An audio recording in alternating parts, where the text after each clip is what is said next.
Jurnal Latsar, agenda pertama.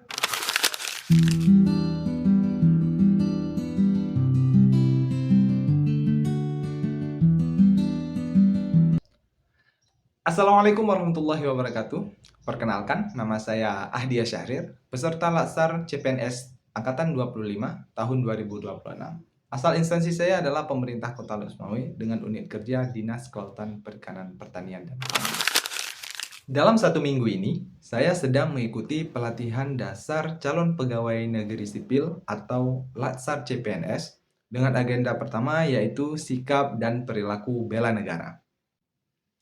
Dilaksanakan dengan cara distance learning dengan metode sinkronus dan asinkronus. Metode sinkronus adalah metode interaksi secara langsung antara peserta dan juga pemateri atau instruktur terkait dengan topik yang sedang dibahas melalui sebuah video conference atau di sini kita menggunakan Zoom meeting.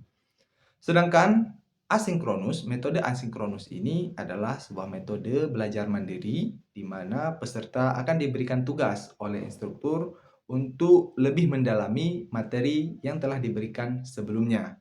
Sehingga metode ini lebih fleksibel, di mana peserta bisa melakukan kegiatan pembelajaran secara mandiri di mana saja dan kapan saja. Oke, lanjut ke materi. Materi pertama kami adalah sikap dan perilaku bela negara. Di sini kami membahas tentang wawasan-wawasan kebangsaan dan juga nilai dasar bela negara.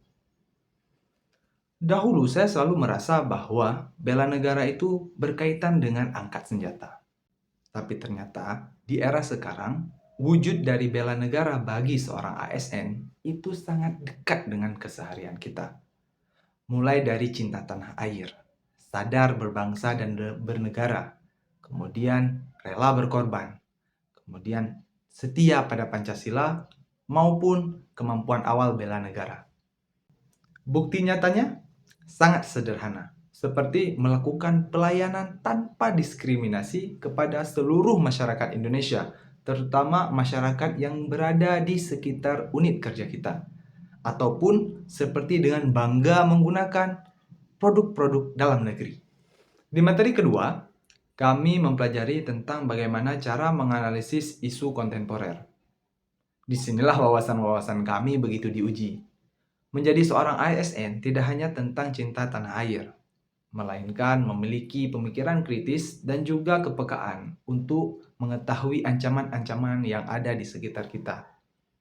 Di zaman sekarang, ancaman tidak hanya berupa penjajahan fisik, narkoba, paham radikalisme, korupsi, proxy war atau adu domba, kejahatan cyber seperti hoax ataupun ujaran kebencian di media sosial. Seorang ASN dituntut untuk memiliki kemampuan critical thinking, mulai dari membedah sebuah isu, mencari akar permasalahannya, bahkan sampai pada mencari solusi untuk menyelesaikan masalah tersebut, bukan malah ikut menebar kepanikan. Dan materi terakhir adalah kesiapsiagaan bela negara.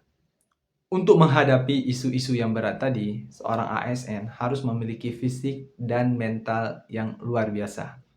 Akan tetapi, ternyata dalam konteks kesiapsiagaan bela negara ini, ada hal yang namanya keprotokolan. Keprotokolan ini diatur dalam Undang-Undang Nomor 9 Tahun 2010. Undang-undang ini mengatur tentang tata tempat, tata upacara, dan tata cara penghormatan. Awalnya terdengar kaku, tetapi memahami keprotokolan ini merupakan bentuk etika, ketertiban, dan cara kita menjaga martabat. Baik itu martabat diri sendiri, institusi, maupun negara dalam pergaulan resmi. Hal ini mengajarkan kita juga tentang cara disiplin, rasa hormat, dan juga profesionalisme. Oke, secara keseluruhan, agenda 1 ini menyadarkan saya bahwa menjadi seorang ASN bukan hanya sebagai profesi, melainkan tentang panggilan jiwa untuk menjaga dan merawat Indonesia. Dari wawasan kebangsaan, kepekaan terhadap isu-isu kontemporer, kesiapsiagaan fisik, mental, dan keprotokolan, hal ini semua dirangkai untuk mewujudkan pelayanan publik yang tangguh. Inilah jurnal belajar saya untuk agenda pertama. Mari sama-sama kita menjadi ASN yang berakhlak dan siap untuk membela negara dari tugas kita masing-masing. Dan sampai jumpa di jurnal